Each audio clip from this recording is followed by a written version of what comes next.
ये कहानी एक ऐसी दुनिया की है जहां पर असुविधा नाम की चीज ही नहीं है। एक ऐसी दुनिया जहां केवल बस एक बटन दबाने के साथ ही बहुत सारी पावर्स मिल जाती हैं और सारी प्रॉब्लम्स चुटकी बजाते ही गायब हो जाती हैं।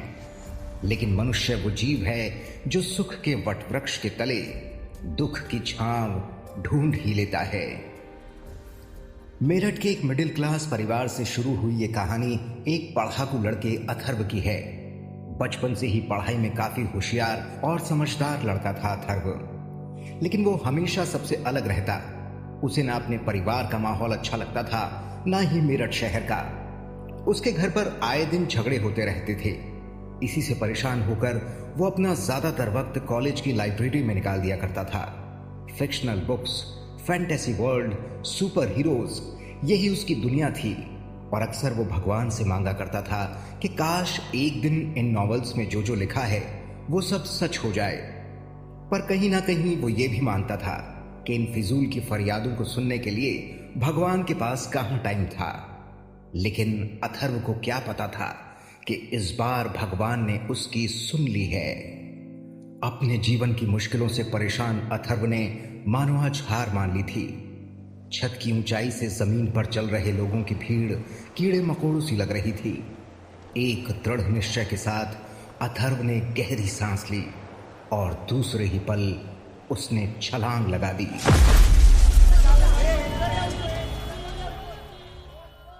एक अनजान कमरे में जो बिल्कुल सफेद रंग से पोता हुआ है।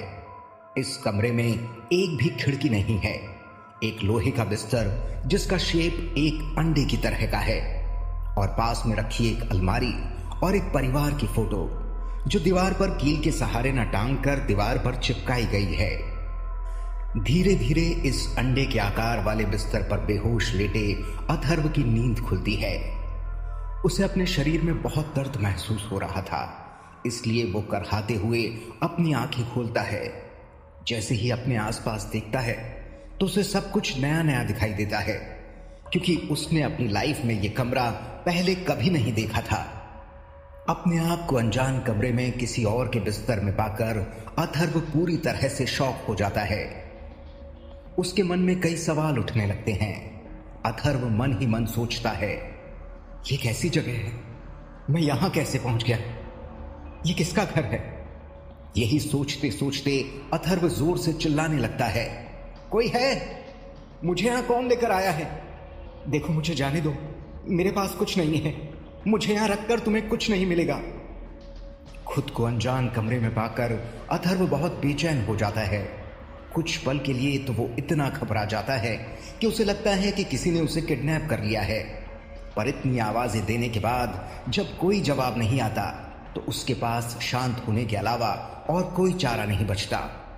काफी समय उस अंडाकार बिस्तर पर लेटे रहने और किसी के आने का इंतजार करने के बाद अथर्व जैसे ही बिस्तर से उठकर अपनी टांगें जमीन पर रखता है, वो एकदम से जमीन पर मुंह के बल गिर पड़ता है।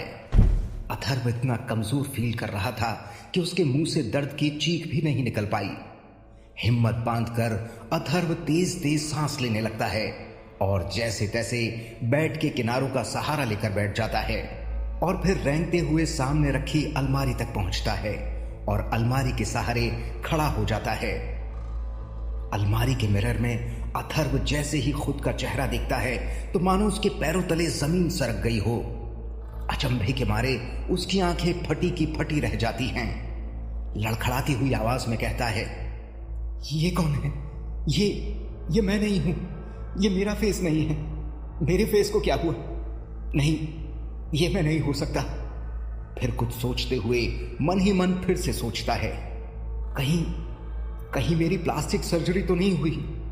कहते हुए अथर्व बार बार अपने फेस को छूने लगता है। उसे कुछ समझ आए तब तक उसकी नजर कमरे में लगी एक तस्वीर पर जाती है। तस्वीर में एक 20 साल का लड़का अपने माता पिता के साथ खड़ा दिखता है। फोटो में उसके माता पिता के गले में एक अलग टाइप का आइडेंटिटी कार्ड है जिसे वो मेडल की तरह पहनकर खड़े हैं। लेकिन अथर्व को सबसे ज्यादा शौक तब लगता है जब वो नोटिस करता है कि उस फोटो वाले लड़के की शक्ल हूबहू अथर्व के नए फेस से मिलती है। अथर्व का दिमाग जैसे काम करना बंद कर चुका था। उसकी समझ में कुछ नहीं आ रहा था। ये मेरे साथ क्या हो रहा है? मैं यहाँ कैसे आया? और मेरे फेस की प्लास्टिक सर्जरी किसने करवाई और क्यों? ये लड़का कौन है? इसका फेस मुझे क्यों दिया है? इतना चिल्लाने के बाद भी अथर्व को किसी की कोई आवाज नहीं आती।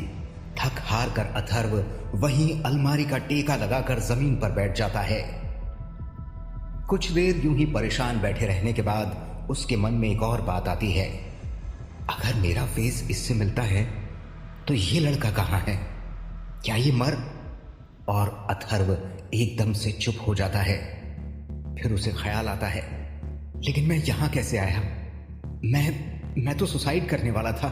छत से छलांग मारी थी मैंने। कहीं मैं मर के स्वर्ग में तो नहीं पहुंच गया हूं। ऐसे ख्यालों के साथ अथर्व हड़बड़ी में इधर उधर देखने लगता है, लेकिन इस अजीब व गरीब कमरे में उसे कुछ भी नहीं दिखता। थोड़ी देर चुपचाप रहने के बाद अथर्व को ख्याल आता है कि जिस अलमारी से वो टिका हुआ है उसे अब तक उसने खोलकर नहीं देखा है। अथर्व फौरन पलटता है और अलमारी का हैंडल ढूंढने लगता है, लेकिन इस अजीब व गरीब कमरे में रखी अलमारी भी रहस्यों से भरी हुई थी। इस पर केवल एक शीशा लगा था और कोई भी हैंडल नहीं था। अथर्व गुस्से में कहता है, यार ये कैसा अजीब सा कमरा है, और बिना हैंडल के कैसे खोलूं मैं इस अलमारी को? कोई जादू है क्या कि मैं बोलूं अलमारी खुल जा और खुल जाएगी? अथर्व के इतने कहने की देरी थी कि लॉक खुलने की आवाज पूरे कमरे में गूंजने लगती है। अथर्व डर के मारे कुछ कदम पीछे हो जाता है। उस अलमारी से ऐसी आवाजें आती हैं मानो एक साथ 100 लॉक्स खुल रहे हों, और अथर्व के देखते ही देखते उस अलमारी का दरवाजा अपने आप खुल जाता है। डरा सहमा कंफ्यूज्ड अथर्व अलमारी को घूर के देखता है और फिर धीरे से उसके दरवाजे को छूते हुए पूछता है, हेलो, कोई है क्या अंदर? एक्सक्यूज मी, अंदर कोई बैठा है क्या? लेकिन अलमारी के अंदर से कोई आवाज नहीं आती। अथर्व धीरे से अलमारी की तरफ बढ़कर उसका दरवाजा पूरा खोलकर पीछे की तरफ हटता है। अलमारी के अंदर केवल एक जोड़ी सफेद कुर्ता पायजामा रखा हुआ है और साथ ही रखी है एक डायरी। अथर्व धीरे से अलमारी के पास जाकर अच्छे से चेक करता है, लेकिन कपड़ों और डायरी के अलावा अलमारी में और कुछ भी नहीं था। अथर्व धीरे से उस डायरी को उठाता है। उस डायरी के फ्रंट पेज पर लिखा है, ये डायरी अथर्व शर्मा की है, कृपया इसे अपने रिस्क पर ही खोलें। अथर्व शर्मा? अब ये कौन है? मेरा नाम तो अथर्व पांडे है। इसी कंफ्यूजन में अथर्व डायरी को घुमा के पीछे देखता है तो उस पर एक तस्वीर नजर आती है।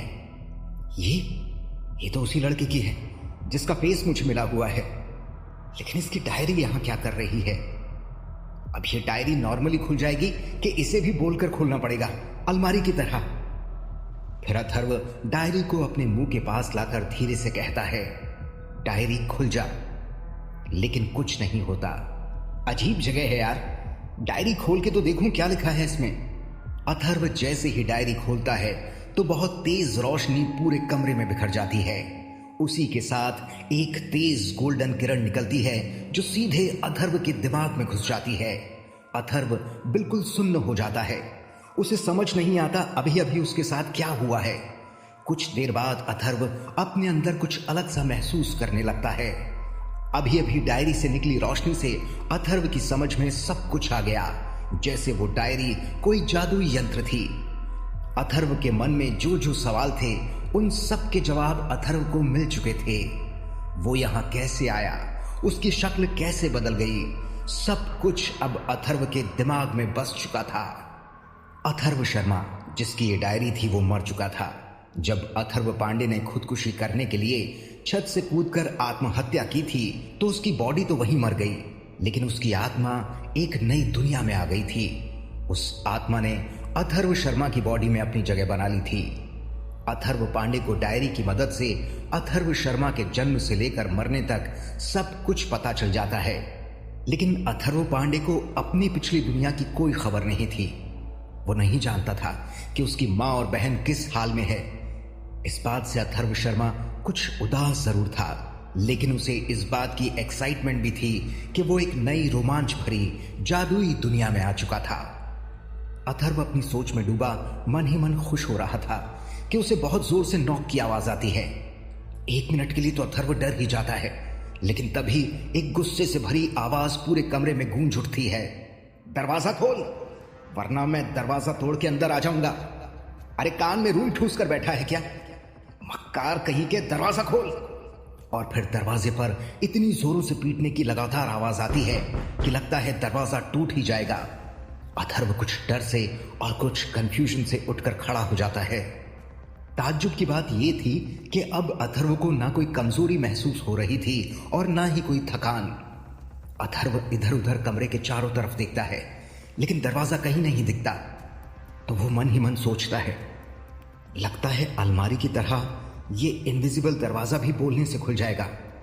अथर्व बोलने ही वाला होता है कि दरवाजा खुल जा, कि तभी बाहर से दरवाजा पीट रहे आदमी की तेज आवाज आती है, अगर तूने दरवाजा नहीं खोला तो तेरा वो हाल करेंगे कि तू फिर कभी उठ नहीं पाएगा। चुपचाप खोलता है दरवाजा कि तोड़ दूं इसे। ये सुनते ही अथर्व चुप हो जाता है और अपने से कहता है, कौन है ये लोग? जरा अपने दिमाग की सैर लगाकर ढूंढता हूं कि ये अथर्व शर्मा को या फिर मुझे क्यों मारना चाहते हैं।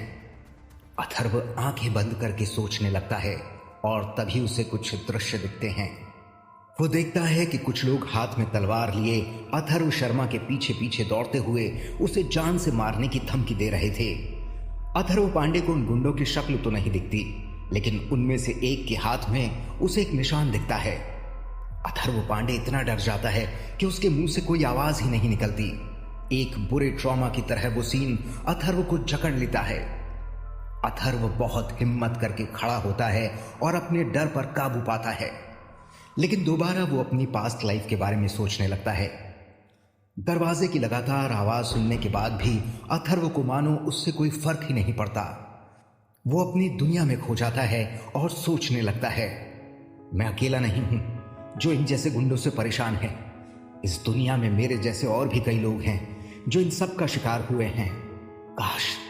काश कि मेरे पास भी इतनी ताकत होती, इतनी शक्तियां होती कि मैं इन सभी का सामना कर पाता, तो आज मैं वहां अपनी दुनिया में अपनी जिंदगी जी रहा होता, यहां किसी और की नहीं।